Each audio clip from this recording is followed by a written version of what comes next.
चलिए ठीक है, आप बात करते हैं। आजकल हम लोगों ने देखा कल्चर और सिविलाइजेशन के बारे में, संस्कृति और सभ्यता के बारे में।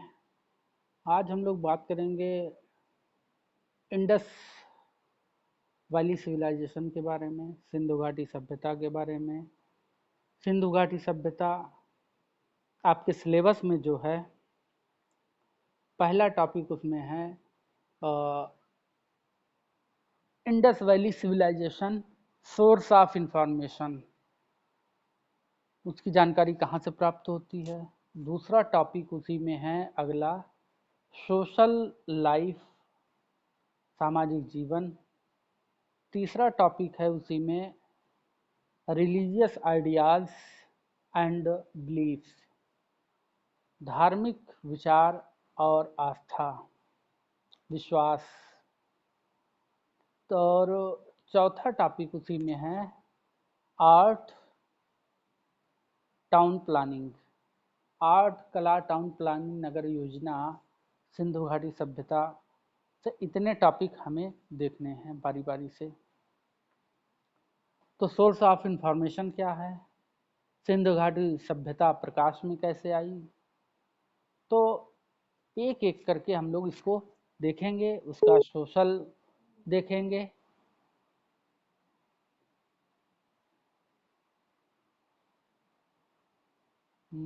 माफ़ कीजिएगा, थोड़ा सा बैटरी लो है। सुनो सुनो, जाकर उसमें एडाप्टर और चार्जर दोनों लेके आओ। तो सिंधु घाटी सभ्यता का सोर्स क्या है, कैसे ये सभ्यता प्रकाश में आई, इसके बारे में एक बात ये जान लीजिए। सिंधु घाटी सभ्यता की जो लिपि है, जो भाषा उस समय प्रचलित थी, उसको पढ़ा नहीं जा सका है। और सिंधु घाटी सभ्यता के बारे में हम जो जानते हैं वो वहाँ से मिले साक्ष्यों के आधार पर उस सभ्यता को 1924 में मार्शल ने घोषित कर दिया कि एक नवीन सभ्यता जो है प्राप्त हुई है, नवीन सभ्यता के नगर यानी स्थल प्राप्त हुए हैं। तो इस सभ्यता में जो पात्र हैं, खान पान के वस्तु हैं, जो चित्र हैं, जो कला है, जो मूर्तियां हैं, जो पात्र हैं, ये जो प्राप्त हुई हैं और लोगों ने खोजा है, मैं सबका नाम बारी बारी से बताऊंगा। उसी में लगा के दो, उसी में। तो बारी बारी से सब मैं आपको एक एक करके समझाऊंगा। इसको खूब आराम से समझिएगा, क्योंकि सिंधु घाटी सभ्यता ऐसी सभ्यता है जिसको इतिहासकारों ने जीवित कर दिया, पुरातत्ववेत्ताओं ने जीवित कर दिया। नहीं तो वो खंडहरों में समाई हुई थी, उसके टीले थे, लोग जानते नहीं थे उस सभ्यता के बारे में। और ये सभ्यता बाद में कोला इसका पतन हुआ। मैं पढ़ा रहा था तो बताया था कि सभ्यता और संस्कृति में एक बात देखने को मिलती है। जब भी हम पतन की बात करते हैं तो सभ्यताओं का पतन देखते हैं, संस्कृति का पतन नहीं होता। वैदिक संस्कृति किसी न किसी रूप में वो जीवित रहती है। जैसे हड़प्पा सभ्यता पूरा पतन हो गया, हड़प्पा के निवासी कौन थे इसको लेकर मतभेद है। हड़प्पा में क्या जीवन स्तर था, किस प्रकार के लोग रहते थे, तो लोगों ने अपने तर्क के आधार पर यह बताने का प्रयास किया है कि हड़प्पा में मंगोलायड थे, ऑस्ट्रेलाइड थे, द्रविडियन थे और मध्य एशियाई थे। तमाम लोगों ने अपना अपना मत रहे थे कि हड़प्पा सभ्यता में, किसी ने कह दिया मिलजुले सभ्यता थी, सभी समुदाय के, मंगोलायड भी थे उसमें, ऑस्ट्रेलाइड। किसी ने समाज को बेस बनाया कि नारियों की इतने बड़े पैमाने पर मूर्तियां प्राप्त हुई है, इस आधार पर इनका समाज मात्र सत्तात्मक था, यानी नारियों की बड़ी अच्छी स्थिति थी। तो इस आधार पर कह दिया कि इनकी जो समानता है द्रविडियन से दिखती है, द्रविड़ जाति से दिखती है, इसलिए सिंधु निर्माता द्रविड़ थे। तो इस पे आज भी रिसर्च हो रहे हैं, आज भी इस पर शोध किए जा रहे हैं, नए नए विचार। आप याद रखिएगा कि अब तक लगभग 1500 स्थल सिंधु घाटी सभ्यता के खोजे जा चुके हैं। कुछ पाकिस्तान में हैं, कुछ अफगानिस्तान में हैं, कुछ बलूचिस्तान जो पाकिस्तान के अंतर्गत है तो वहाँ है, और कुछ हरियाणा में है, कुछ पंजाब में है, कुछ पश्चिमी उत्तर प्रदेश में हैं, कुछ आपको मिलेगा राजस्थान में, कुछ मिलेगा गुजरात में, कुछ मिलेगा महाराष्ट्र उधर दाइमाबाद नर्मदा के मुहाने पर। तो इसकी बात हम करेंगे। तो शुरू करते हैं हम लोग। तो इसका सोर्स ऑफ इंफॉर्मेशन 1856 में यहाँ पे हम जानते हैं ब्रिटिश हुकूमत कायम हो चुकी थी 1856 तक। 1857 में गदर हुआ और 1856 में कराची से लाहौर के लिए ट्रेन के लिए रूट बनाया जाना था और एक अधिकारी जॉन विलियम ब्रंटन ने यह फैसला किया कि रेलवे लाइन का निर्माण किया जाए कराची से लाहौर तक। कराची भी पाकिस्तान, लाहौर भी पाकिस्तान में है। तो उस रेलवे लाइन की जब खुदाई होना शुरू हुई, उसके बनाने की प्रक्रिया शुरू हुई, तो उसमें ईंटों की आवश्यकता हुई। और ईंटों की जब आवश्यकता हुई तो जो ठेका अंग्रेज कंपनी ने जिसे दिया था, वो ठेकेदार मजदूर लगाकर वहाँ काम करा रहा था। और जब मजदूर लगा काम कर रहा, मजदूरों को लगा कि ईंट की कमी है, तो वो जो उन्हें खंडहर दिखाई दिया, खंडहर से वो ईंट लाके लगाना शुरू कर दिए। उसके बाद उनको लगा कि ये ईंट ख़त्म ही नहीं हो रही है, तो उन्हें जब साफ किया उस खंडहर को आसपास के ईंट निकालने के लिए, तो उन्हें अजीबोगरीब मंजर लगा। उन्हें लगा कि ये भूत और शैतान का घर है, यहाँ पर भूत प्रेत आत्मा रहती हैं। वो डरकर वहाँ से भाग निकले और अपने ठेकेदार को सूचित किया कि देखिए यहाँ पर इस तरह का ऐसा ऐसा है। तो 1856 के बाद स्मर काम बंद हो गया।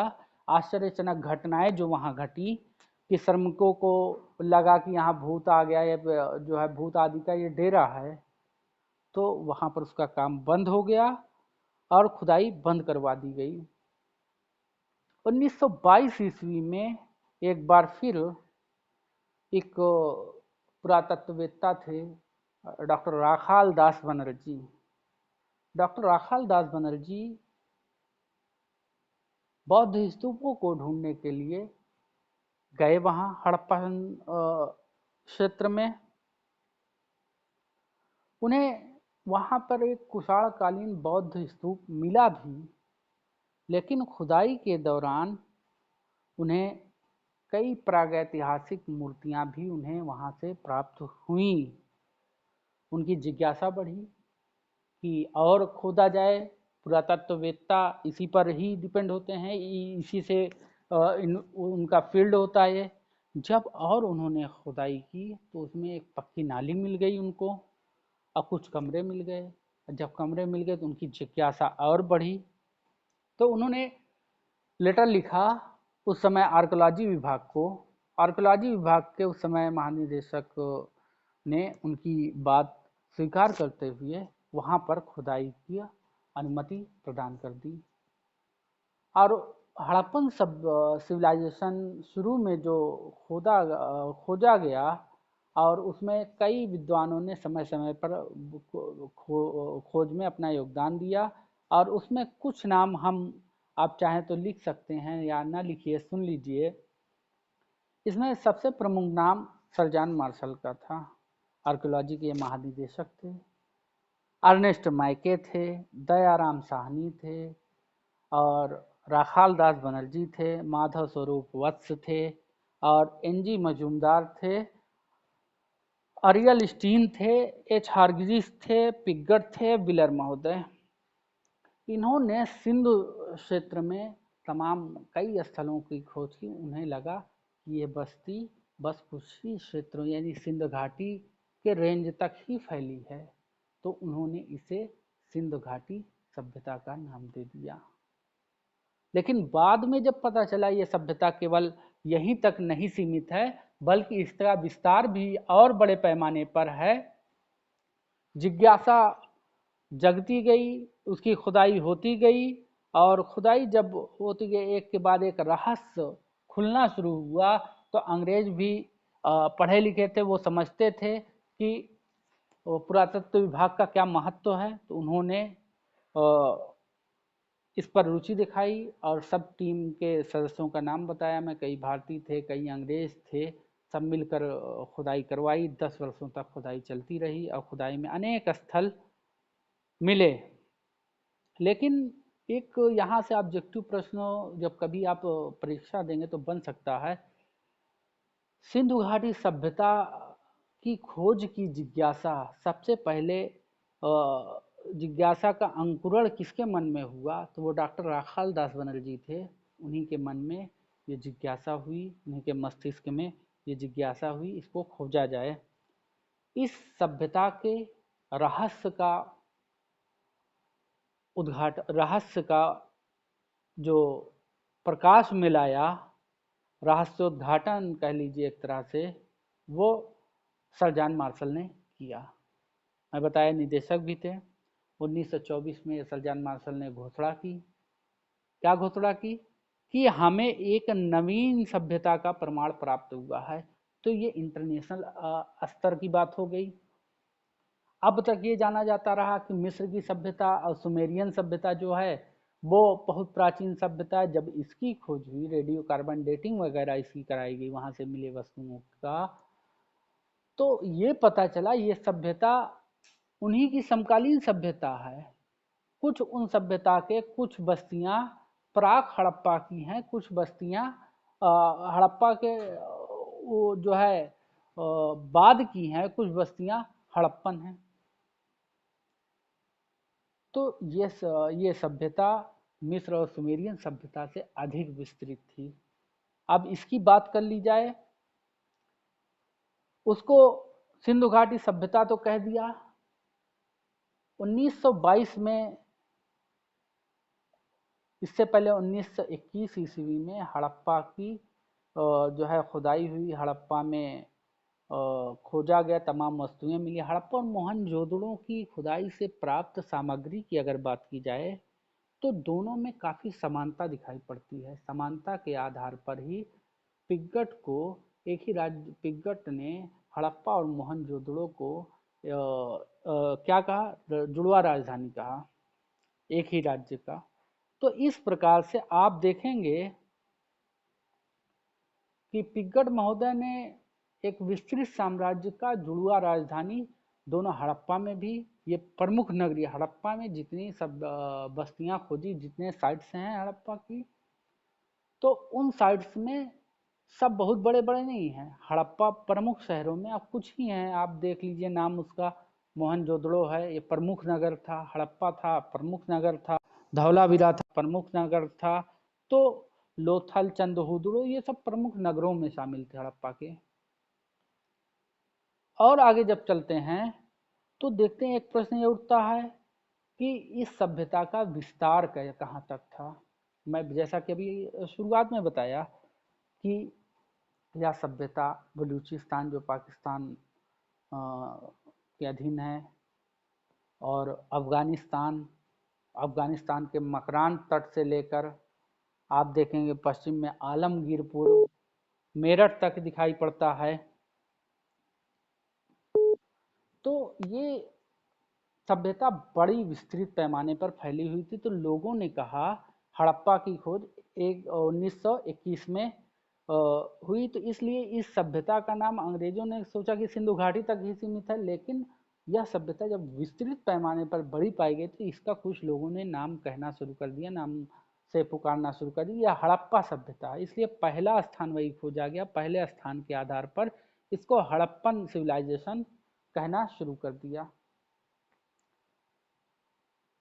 फिर उसके बाद बस्तियां बढ़ती गई। मोहनजोदड़ो जो है सबसे पहले खोजे, सिंधु घाटी सभ्यता ये कहा गया। सिंधु घाटी, उन्हें लगा कि केवल सिंधु घाटी रेंज तक ही ये सभ्यता सीमित थी। लेकिन जब बड़े पैमाने पर देखा गया कि तमाम बस्तियां मिल रही हैं, उसी प्रकार की वस्तुएं मिल रही हैं, तो लोगों का यह भ्रम टूट गया। जिन्होंने उसको सिंधु घाटी सभ्यता नाम दिया था, तो वही सब कुछ लोगों ने कहना शुरू कर दिए ये नाम गलत है, बल्कि उसके स्थान पर हड़प्पन कहना ज़्यादा उचित है। इसलिए कि पहला स्थल वहीं खोजा गया था, हड़प्पा में, 1921 में।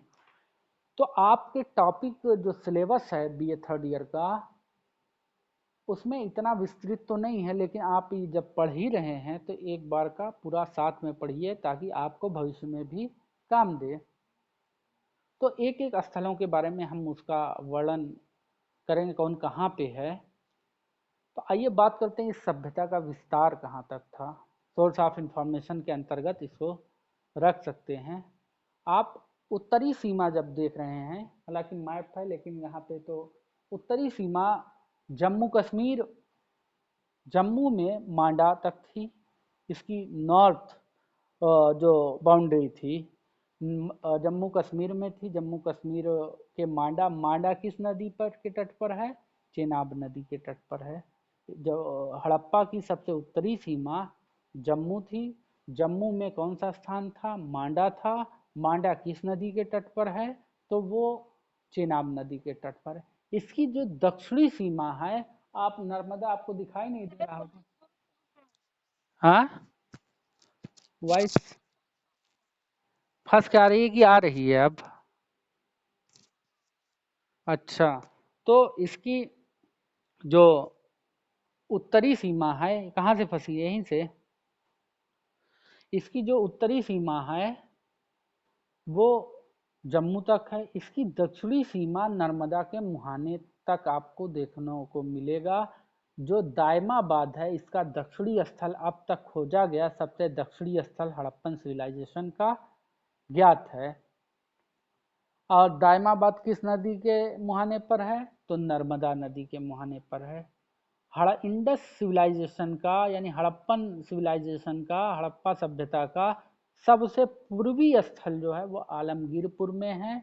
आलमगीरपुर यानी मेरठ, वो किस नदी के तट पर है? हिंडन नदी के तट पर है, जो पश्चिमी उत्तर प्रदेश में है। अब इसकी पश्चिमी सीमा कहाँ तक थी? पश्चिमी सीमा इसका सुतकांगेडोर, जो बलूचिस्तान में स्थित है, सुतकांगेडोर तक इसकी पश्चिमी सीमा थी, मकरान समुद्र तट से लगा हुआ। तो यह रहा इसका विस्तार। और इसका विस्तार मैं बताया पंजाब में था, हरियाणा में था, गुजरात में था, राजस्थान में था। हालांकि पश्चिमी उत्तर प्रदेश के बाद नहीं मिलता इसका विस्तार। आप देखेंगे यह पूरा क्षेत्र जो हड़प्पन सिविलाइजेशन का जो क्षेत्र था वह एक प्रकार से त्रिभुजाकार था। त्रिभुजाकार आकृति का ये पूरा नगर था, यानी हड़प्पन सिविलाइजेशन किस आकार की थी? तो सैटेलाइट मैप से जब लिया गया उसको तो वो त्रिभुजा आकार में दिखाई पड़ी। हड़प्पा की जो इसका विस्तार है 12,99,600 वर्ग किलोमीटर में इससे सभ्यता फैली थी। कितना? 12,99,600 वर्ग किलोमीटर पे यह फैली थी। तो इस सभ्यता का अचानक पतन हो गया। इस सभ्यता के बारे में और विस्तृत देखते हैं कि इस सभ्यता के स्थल कौन कौन से हैं। ये अक्सर प्रायः कंपटीशन के एग्ज़ाम में पूछा जाता है कि ये सभ्यता के कौन सा स्थल कहाँ है, किस नदी के तट पर है।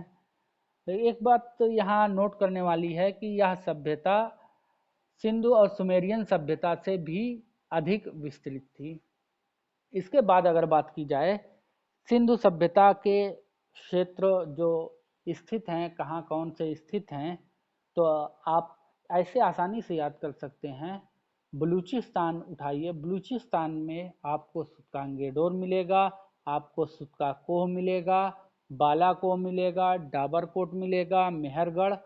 मेहरगढ़ बहुत ही प्राचीन स्थल है। इसके बारे में आप और अधिक विस्तृत अध्ययन करिएगा। मेहरगढ़ से कई बार को सवाल आए हैं। राना घुंडई, कुल्ली, क्वेटा घाटी, दबसादात, तो ये सारे जो स्थल हैं ये बलूचिस्तान में हैं।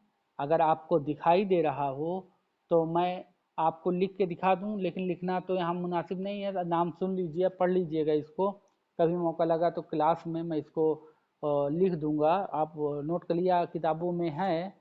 लेकिन जो कलेक्शन एक जहाँ मिलना थोड़ा मुश्किल होता है, कई चीज़ें कई किताबों में छूट जाती हैं। जो सूत्कांगेडोर है वो मकरान तट से द्वाश्क नदी के मुहाने पर स्थित है। द्वाश्क नदी के मुहाने पर स्थित है। और सिंध की बात की जाए तो सिंध में कौन कौन से स्थल हैं हड़प्पन के, कोटदीजी है, आमरी है, मोहनजोदारो है, और अली मुराद है, चंदहुदड़ो है, राड़ा उंडई है। पश्चिमी पंजाब जो पाकिस्तान में है वहाँ पर हड़प्पा जो खोजी गई पश्चिमी पाकिस्तान में ही खोजी गई है। हड़प्पा और मोहनजोदड़ो की बीच की दूरी लगभग 600 किलोमीटर की है, और 600 किलोमीटर की दूरी पर होने के बावजूद भी यह सभ्यता के वस्तुएं आसानी से, और लगता है कि ये एक ही सभ्यता के कई चीज़ों में मेल खाती हैं। तो पश्चिमी पंजाब का जो क्षेत्र है उसमें हड़प्पा है, हड़प्पा के अतिरिक्त डेरा इस्माइल है, इस्माइल खाना भी कहा जाता है उसे, डेरा इस्माइल खाना। और तीसरा स्थल रहमान ढेरी, जलीलपुर और गुमला, चक, पुरखाने आदि इस क्षेत्र के प्रमुख हड़प्पन स्थल हैं। गुजरात में आप देखेंगे लोथल, गुजरात में बंदरगाह का इलाका था, तो लोथल से गोदीबाड़ा भी मिला है, और तमाम चीज़ें ऐसे अनेक स्थानों से मिली हैं। तो हम लोगों का टॉपिक इन्फॉर्मेशन के लिए इतना बहुत था, और आप देखेंगे इसके स्थल आप देख के कहीं से नोट करके याद कर लीजिएगा कि कौन से स्थल से कहाँ से क्या मिला हुआ था।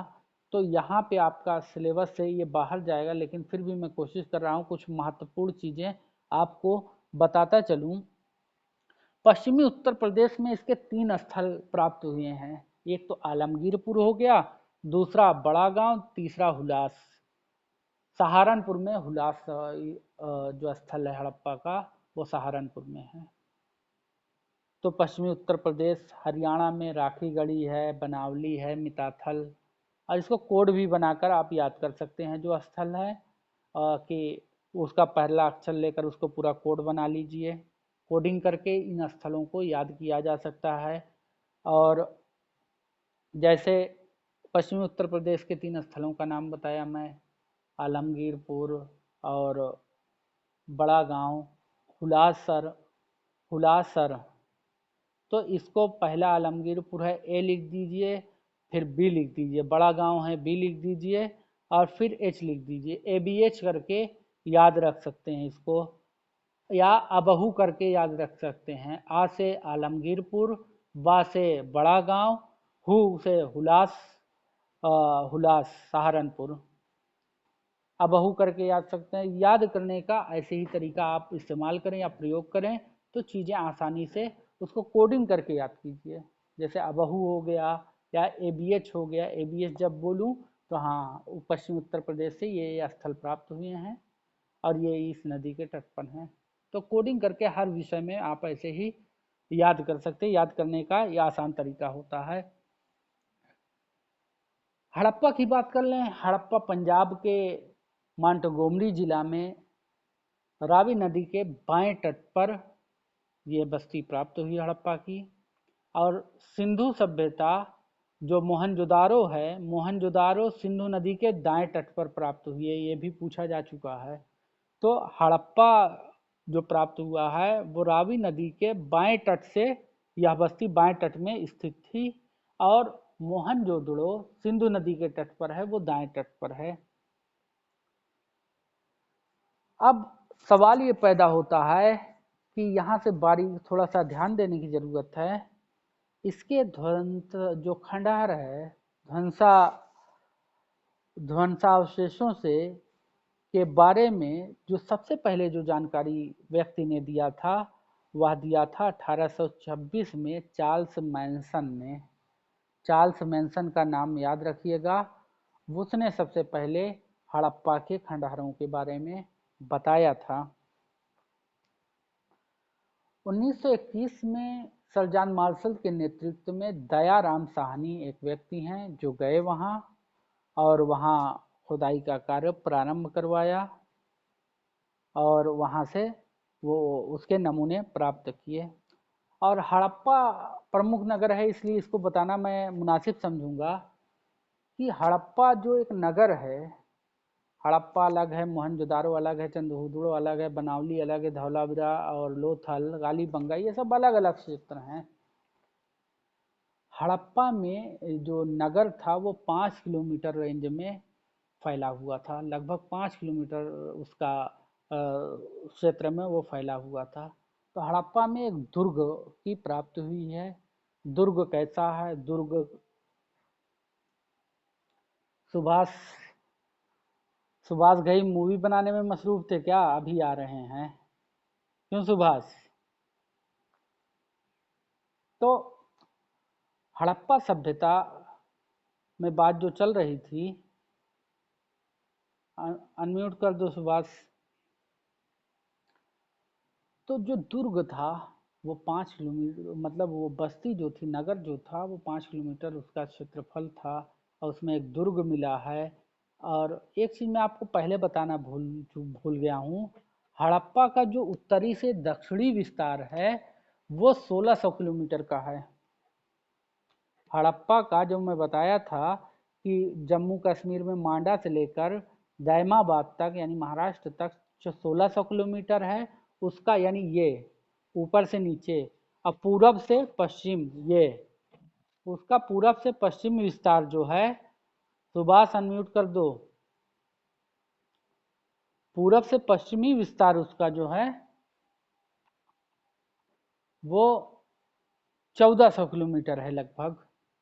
यानी ऊपर से नीचे उत्तर से दक्षिण 1600 किलोमीटर विस्तृत है और पूरब से पश्चिम 1400 किलोमीटर विस्तृत है। ये अगले जो मैं बता रहा था, हड़प्पा से जो दुर्ग प्राप्त हुआ है वो उसकी जो उत्तर से दक्षिण है लंबाई वो 420 मीटर है और उत्तर से दक्षिण लंबाई 420 मीटर है, पूरब से पश्चिम लंबाई 196 मीटर है। हड़प्पा के समय हड़प्पा के लोगों बड़े जागरूक थे, ये पक्की ईंटों का इस्तेमाल करते थे। पक्की ईंटों को जोड़ने के लिए आप सोच सकते हैं क्या चाहिए मसाला। तो वो हड़प्पा के जो घर बने हुए हैं वो पक्की ईंटों के बने हुए हैं। दुर्ग जो बना हुआ है उसमें आधुनिक काल की भांति आप देखेंगे कि उसका स्ट्रक्चर भले ही, लेकिन उसमें ईंटें जो प्रयोग हुई हैं वो आधुनिक काल की भांति हैं। उसकी साइज में अंतर हो सकता है लेकिन उसकी बनावट और एक प्रकार से कह लीजिए जो आधुनिक ईंटें आ रही हैं उसी से प्रेरणा ली गई है, उसी के आधार पर बनाई जा रही हैं। पहले पकाने का तरीका अलग होता था, अलग हो सकता है, आज अलग हो सकता है, लेकिन ईंट तो ईंट, चाहे उस समय प्रयोग हो चाहे इस समय प्रयोग हो, बनना घर ही है, बनना दुर्ग ही है। लेकिन आप सोचिए कि इतनी पुरानी सभ्यता, ईसा पूर्व बीसी की सभ्यता है, बिफोर क्राइस्ट की। किसी ने 1750 से 2350 कहा, किसी ने 2300 से 1750 कहा, किसी ने आगे कहा। तो इतनी ईसा पूर्व की बात हो रही है ये। तो जो हड़प्पा का दुर्ग था उसका जो चारों तरफ दीवार थी वो जानते हैं 12 मीटर ऊंची दीवार थी सुरक्षा के लिए। 12 मीटर ऊंची दीवार वहाँ मौजूद थी हड़प्पा में, जो दुर्ग को सुरक्षा प्रदान करती थी तमाम जंगली खूंखार जानवरों से, तमाम चीज़ों से वो रक्षा, शत्रुओं से रक्षा प्रदान करती थी। हड़प्पन दुर्ग के सामने एक टीला प्राप्त हुआ है। उस टीले की ऊंचाई 6 मीटर है और उस टीले पे क्या क्या चीज़ मिला है, हड़प्पा दुर्ग है उसी के सामने प्राप्त हुआ है। और उस टीले में आप देखेंगे कि श्रमिकों का आवास मिला है। श्रमिकों के आवास के साथ साथ अन्नागार मिला है, अन्न रखने वाला। आप देखेंगे वहाँ अनाज को पीसने के लिए, अनाज को कूटने के लिए चबूतरा भी गोले आकार का मिला है। और जो श्रमिक आवास मिला है वहाँ अब दुर्ग के सामने है, तो दुर्ग के हो सकता है पहरेदार बाहर से जो सुरक्षा देते रहे वो रहते हों, या कोई कर्मचारी रहता रहा हो, और दुर्ग के सामने तो आम लोग रह नहीं सकते, दुर्ग से थोड़ी दूर ही पर उनकी बस्ती होगी। तो आप थोड़ा सा दिमाग लगाइए, इसलिए ये सभ्यता में लगभग और ऐसा कहा जाता है, इस बार बार शब्दों प्रयोग होते हैं, तो इसलिए होते हैं कि ये सभ्यता की लिपि पढ़ी नहीं जा सकी है, भावचित्रात्मक है। और इसमें बड़े पैमाने पर जो मैं बताया कि मकान मिले हैं, मकान की जो साइज है, आकार जो है 7x7.5 के आकार के मकान हैं, इसमें पक्के मकान बने हुए मिले हैं। और यहाँ पर एक एफ टीला जिसे कहा गया, जो दुर्ग के सामने प्राप्त हुआ है, इस पे 18 वृत्ताकार चबूतरे बने हुए हैं। जो टीले पर दो चबूतरा में बताया कि अनाज कूटने के लिए, उसको एफ टीला कहा गया, उसका नाम ही एफ टीला कर दिया गया। तो उसमें 18 वृत्ताकार चबूतरे प्राप्त हुए हैं, और उन चबूतरों में आपको ईंटों से जुड़ाई दिखाई देगी। उन चबूतरों में उसका व्यास 3.20 यानी 20 है। हर चबूतरे में ऐसा अनुमान लगाया गया है, ओखली को लगाने के लिए छेद भी किया गया है। तो हड़प्पा सभ्यता से इसके अतिरिक्त अनेक पुरातात्विक सामग्री मिली है। ये तो एग्जाम्पल के लिए मैं आपको समझाने के लिए बता रहा हूँ कि क्या क्या मिले। हड़प्पा से तमाम चीज़ें मिली हैं। अब देखेंगे हड़प्पा का कब्रिस्तान, जो शव मिले हैं हड़प्पा सभ्यता में, 57 शवाधान एक साथ पाए गए हैं, जिसको समाधि R37 यानी R37 कहा गया है। यह हड़प्पाई हैं। बाद में हड़प्पा सभ्यता की जो पुरानी शवदाह है, हड़प्पा सभ्यता में जलाने का भी रिवाज था, दफनाने का भी रिवाज था। खुले में पशुओं को, मुर्दा को छोड़ दिया जाता था, पशु खा लेते थे, फिर अस्थि पंजर जो बचते उसको गाड़ दिया जाता था। तो इस प्रकार से हम देखते हैं कि एच आकार की जो कब्रिस्तान वहाँ से मिला हुआ है, समाधि एच जिसे कहते हैं, वो हड़प्पा काल के बाद का है। तो हड़प्पा के बारे में बर्तन से बने कुछ मछुआरे का चित्र, बर्तन पर मछुआरों का चित्र बना है, यानी मछली मारने का भी रिवाज हड़प्पा सभ्यता में था, तालाब से मछली पकड़ते थे। और जैसे मैं बताया, हड़प्पा सभ्यता से अन्य सामग्री सबको बताना संभव नहीं है, कुछ महत्वपूर्ण चीज़ें ही बता पाएँ, पढ़ना पढ़ाना संभव है। शंख का बना एक बैल की आकृति प्राप्त हुई है। पीतल का बना एक इक्का प्राप्त हुआ है, इसको आप नोट भी करते जा सकते हैं। शंख से बनी एक बैल की आकृति, इसके साथ ही आपको एक पीतल का इक्का मिला है। ईंटों के वृत्ताकार चबूतरे मिले हैं, और साथ ही साथ गेहूं और जौ के दाने का अवशेष भी सिंधु सभ्यता से प्राप्त होता है। और इसके बाद थोड़ा सा मोहनजोदड़ो के बारे में देख लेते हैं कि मोहनजोदड़ो, मैं अभी बताया, सिंधु नदी के, ये सिंध प्रांत के लरकाना जिले में सिंधु नदी के दाएं तट पर यह बस्ती आबाद थी। यह नगर भी बताया जाता है लगभग 5 किलोमीटर क्षेत्र में फैला था।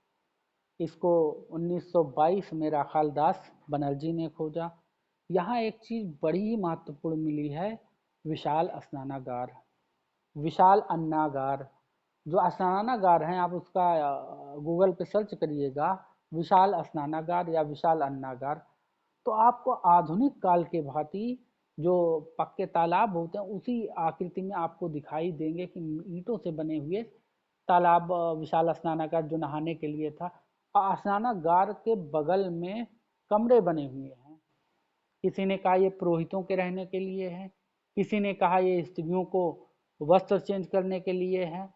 तो हड़प्पा सभ्यता में जो भी रहा उसको 100% सही कहना, बस जो साक्ष्य हमारे पास आ गए हैं, जैसे घर बने थे, वो घर क्यों बने हैं उसके बारे में कोई जानकारी नहीं है। जो मकान बने हैं विशाल स्नानागार के बगल में, जो दीवार बनती, कुआं जो था पक्का कुआं भी बनता था। इसको हड़प्पा में मोहनजोदड़ो में जो प्राप्त हुए, एक सभा भवन भी प्राप्त हुआ है, पुरोहिता आवास भी प्राप्त हुआ है, और